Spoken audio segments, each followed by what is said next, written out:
the largest industrial trade show in the Western Hemisphere, the International Manufacturing Technology Show. We are live streaming all week on YouTube, recording some amazing podcast episodes this week, and we are kicking it off this morning. We're going to have just a fantastic conversation with our first guest. Welcome to the Tech Head Podcast. My name is Matt Kirkner. I am your host for this episode and every episode, and it is a great pleasure to welcome our first guest here at IMTS. Her name is Michelle Leon, or if you want to pronounce it the right way, it's actually Michelle Leon. She's the operations manager for Levil Technology, doing some amazing things in CNC, amazing things in education. We're going to talk all about that this morning with Michelle. Michelle, first of all, welcome to Chicago. Thanks for being with us. Thank you so much for having me. It's such an honor. And what does it feel like to be the very first guest on the Tech Ed Podcast? We've got 20 people on this week. We've got corporate CEOs. We've got people that are doing amazing things in education, and you get to kick us off. Not nerve-wracking at all. Right. And I hope you all heard the sarcasm in that statement. Not at all. You're going to be phenomenal. In fact, you and I did a podcast together. Was it a podcast or a webinar maybe? Webinar, yeah. Absolutely. Yeah. And that was you interviewing me, right? Exactly. Yep. You get to now, give me back some of that that love. Exactly. So returning the favor. So let's start with this question. We've got a bunch of them for you, but tell us a little bit for our listeners who may not be completely familiar with Levil Technology. Tell us about the organization. Tell us what you're doing here this week. Yeah, absolutely. So we are a family-owned business out of Central Florida. Our call to fame is that we make tabletop CNC machines, and I guess we can add 3D printers to that as well now. And what makes our machines so unique is just their versatility. They're portable, single-phase power. They fit in small spaces, but they can do big things, which is what we're very excited about. And they have all these, these industry standard controls, so you can basically make any space into a CNC workshop, your garage, your classroom, an R&D facility, any place that you've got, a little spot and an outlet, you can start manufacturing things. Isn't that awesome? And so you think about the education world, and then you compare it to manufacturing. I think, as you know, I spent 23 years running Midwestern manufacturing companies, and you live in that world, and you've got three-phase power, you've got drops all over the place, and then you get into, a typical U.S. classroom, not the same thing, right? Yeah. But the need for skilled talent in the world of CNC, and we're going to talk about that in a little more detail, so acute right now. And so now you've got this ability to put a CNC machine right in the classroom, plug it right into the wall, and off you go. It's interesting. Your company's got such a broad base of products and such an interesting group of markets. I know you were up here. I don't know if you were up here personally, but Levil was a month ago or so for the EAA, right? Mm-hmm. So some background in the aeronautics world as well. Yeah, I was there. It's actually one of my favorite shows. It's interesting because we make these machines, but then we actually make the parts for our aviation instruments on the machines that we manufacture, so it's a little bit deceptionist. Yeah, awesome. And so we kind of show that really you can use these in a production area as well. So it's great for training, it's great for learning, but you can also produce and manufacture parts on them, and high quality parts. Absolutely, and I can attest to that as we travel all over the Midwest working with educators. It is amazing the types of parts that people are building with your technology, with both on the CNC side and on the 3D printing side. As you suggested, we're going to talk about that a little bit. Need to tell our audience that we are actually broadcasting live from the FANUC booth at the Smartforce Student Summit this week and all week. Great things happening at FANUC, and I know you have just an amazing relationship with FANUC. For our listeners who may not be familiar, largest robotics and CNC company in the world. More industrial CNC controls, more industrial robotics and manufacturing than any other company, and in some cases than all of the other ones combined, believe it or not. So a huge presence in the market, a huge presence here at IMTS, in the CNC controls market and the robotics market globally. So tell us about Levil's partnership with FANUC and why it's so important for schools to teach on these industrially authentic technologies. Yeah, well, you kind of just said it there. They are the global leader in CNC controls. And why is that important? Well, you also mentioned it earlier, there is a skills gap. We are in need of skilled labor, and we just don't have it right now. So we partnered with FANUC and Levil partnered together to create this manufacturing training cell that can train everything from additive, subtractive manufacturing, robotics, all in one small, compact, easy to fit system. And these students are going to be learning these same same exact controls, the same exact systems that they're going to see in the workforce. So that's a win-win for the student, and that's a win-win for the employer. I mean, now we've got somebody that can literally hit the ground running and start manufacturing, which is what, as we all know, we desperately need right now. We desperately need it in so many ways, and that's what this week is all about here at the Smartforce Student Summit, is educating people on the great things happening in education, in the technical education, and also getting young people excited about the world of technology and excited about the world of CNC, of manufacturing.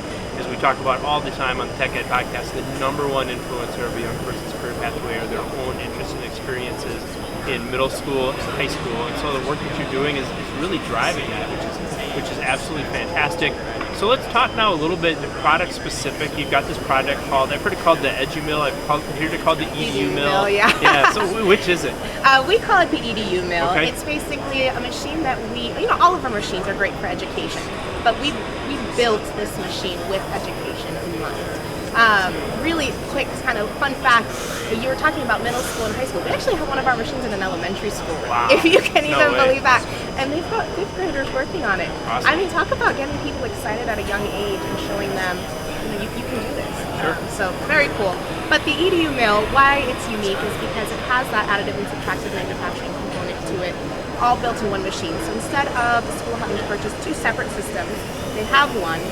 It's very easy to use. It programs the same way with G-code. And the coolest part of it, we can print metal on it. So we can print metal, we can suture the metal, then we can take that same metal part and now CNC it to get it to the precision, tolerances that we want. So it really can teach a student the full range of developing a part, designing a part, manufacturing it, finishing it, and then producing something that they're proud of. And I really want to highlight, when you talk about those different technologies that you just, you're so accustomed to talking about, it just kind of flows right off your tongue, which is beautiful. But let's dive a little bit deeper. Now think about that. We've got a system that is subtractive manufacturing. So in other words, we're taking a machine tool of some point, of some sort, and we're actually taking a piece of steel, a piece of metal, and we're removing material to create a production part, right? So that's subtractive manufacturing, kind of traditional machining, traditional CNC. Then we think about additive, which is exactly the opposite, right? So we're starting with nothing and we're laying down layers of material to create a part. And you're doing it with metal too, so we want to talk about that in a little bit more detail, which is really, really unique. I've watched from the outside looking in this whole evolution of 3D technology, 3D printing technology.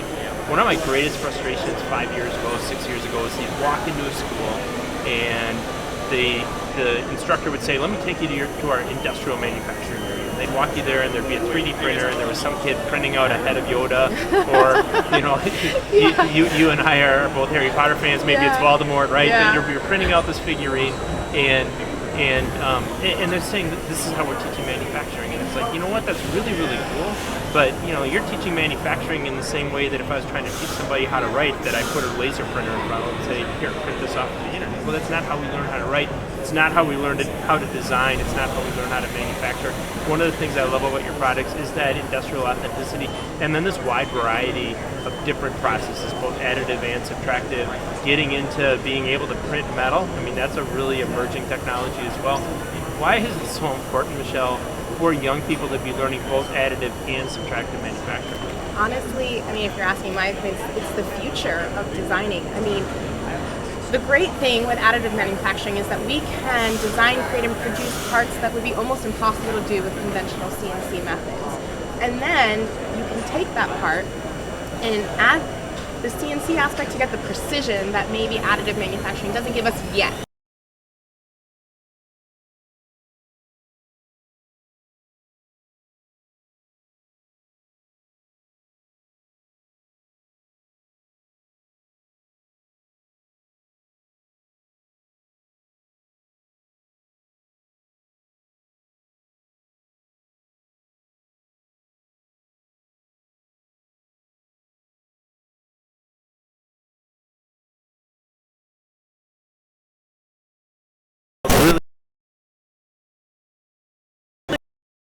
Time for young people to be considering careers in manufacturing, and specifically in CNC machining, CNC design, and as much as we're talking so much here about subtractive and additive manufacturing both.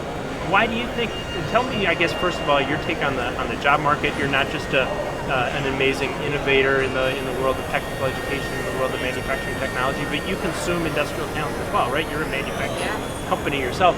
Tell me a little bit about how you see that horizon and what we need to be doing to get young people more excited about careers in advanced manufacturing. So I can tell you we are hurting for help right now. Yeah. I've been interviewing myself. Orlando, Florida, right? Orlando, Florida. If you need a job, let me know. But we need skilled labor. It's not there. And I will tell you, I go and I talk at schools, Valencia, Seminole County, and people just don't know that this is a career. I had nieces and nephews that are graduating high school and going to college. One of my nephews is like, I don't want a traditional 4-year university career. He's like, I want something, I want to get to a point. I want to work with my hands. And I'm like, have you considered manufacturing? He's like, what's that? I'm like, come to the shop. You know, he lives in Georgia, so I had to bring him over. But students just don't have the information. I think schools, with good intentions, focus so much on the traditional university path as a way of getting a good career. But I mean, manufacturing is an excellent career with a great pay, with great skills, with longevity, and there's a need for it. I just think we need to be out there educating more and telling students what the options are, because not everybody is meant for that traditional academic course, and not everybody should be. If not, none of what we're using right now would exist without manufacturing. I always tell people it's an and, not an or, right? The beauty of the world of manufacturing is that you can graduate from high school, go direct to the workforce, right? Go right into manufacturing. Most manufacturers, by the way, will pay you, or at least pay for you to continue your education. So it's not the end of the road, it's just the beginning if you want to continue. But you are right into the marketplace with a great paying job, a great opportunity. Maybe you're going on to a community or technical college and you're earning a degree there in something like CNC machining, becoming a CNC machinist. Maybe it's in mechanical design, maybe it's in electromechanical technology, all those awesome career opportunities. Or you can take that into a 4-year university, and one of the things that we look at is for young people who are leaving high school, leaving secondary education into the 4-year universities, they get experience on the kind of technology we're talking about today, and they head into the job market or head into their next phase of education. Now all of a sudden they've got a really great context for what this technology is and what it's all about. And so they get into the engineering program and they understand when I'm going through calculus, when I'm going through physics, all this fits together. Speaking of education, I understand that you are continuing your education. Tell us a little bit about that. Yes, I just started my doctorate program at FIT, Florida Institute of Technology, which is actually an engineering school of all things. Yeah. So doctorate in business administration. So you'll be Dr. Michelle Leon at some point. In 3 years, hopefully. That is so amazing. So congratulations. And it's just, I mean, you're in the workforce, you're working, you're helping to lead an amazing company and continuing your education, which is really a testament to this whole idea of lifelong learning, which is what IMTS in many ways is all about. 2,000 different booths here, 2,000, believe it or not, across this entire show. As you think about, and we're just getting started, right? So toward the end of the week, I can ask people, hey, what was the coolest thing you saw at IMTS? We're not quite there yet. We're just getting started with the week. What are you really looking forward to seeing at IMTS, Michelle? So first and foremost, it's actually connecting with friends, colleagues that I haven't. I mean, it's been 4 years since last IMTS. So, and this is one of the few opportunities I get to see a lot of people. So first and foremost, reconnecting with a lot of people. But secondly, just seeing those new innovations. What are the robots building, doing, handing out? What games are we playing? What are the unique things? What car are we lifting up this time? Honestly, no matter where I turn in IMTS, there's something exciting to see, and so I'm excited to get my walking shoes on and walk around one of these days and see what's up. Yeah, and walking shoes you'll need, because there is a lot of ground to cover. In fact, I didn't pull the stat, but I wonder how many miles of aisles there are here that people can walk through during this week at IMTS. We're going to ask you one last question, Michelle, and it is a question we ask every guest here on the Tech Ed Podcast. And as much as we have a lot of students who listen, a lot of students who are thinking about the future direction of their careers, if you could give one piece of advice to a high school sophomore, what would that be?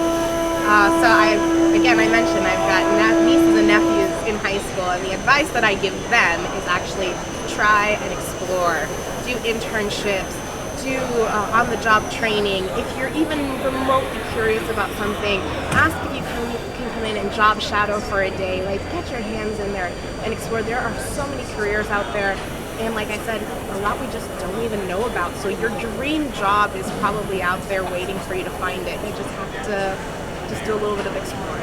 Think about that. Your dream job is out there waiting for you to way for you to find it. I love that. She is Michelle Leon, the operations manager for Levil Technologies. Thank you so much for getting us kicked off here, Michelle. It's been wonderful talking with you. And as we think about exploring the future, not just for the students, but for everybody who is tuning in this week to the Tech Ed Podcast, it's going to be an amazing week of exploring new technologies, exploring education, exploring the things that are happening at every single level of education and in industry as well. So we really appreciate you, Michelle, getting us kicked off. A great episode, and have a phenomenal show. Thank you, you too.